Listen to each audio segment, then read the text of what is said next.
Hello, thanks for watching this video and for desiring to be an excellent Christian steward. So I have a friend who has invested in real estate.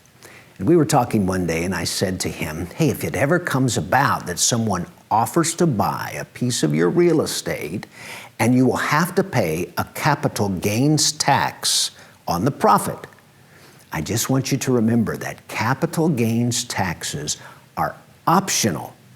You can pay them, postpone them, or totally avoid them.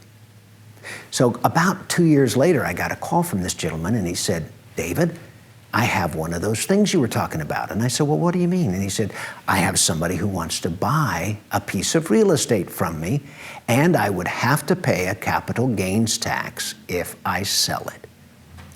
Well, here's what we ended up doing.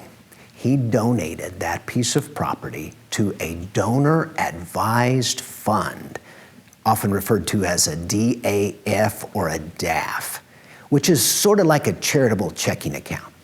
Because the donor-advised fund was a charitable entity, my friend got a charitable tax deduction for the full fair market value of the real estate.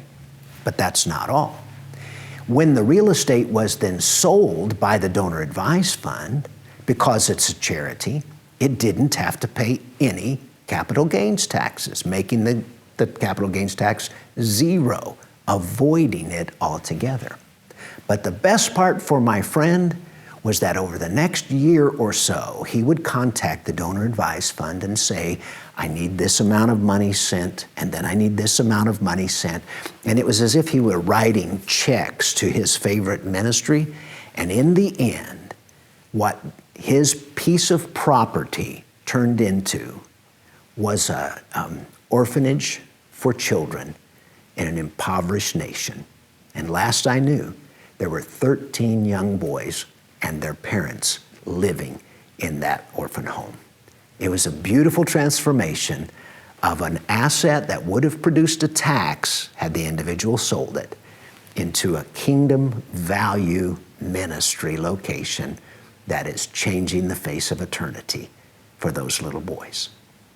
If you have property that you would like to sell but you don't want to pay capital gains taxes, why don't you get in touch with us and let us show you how for you capital gains taxes are optional. Thanks again for watching this video and for desiring to be an excellent Christian steward.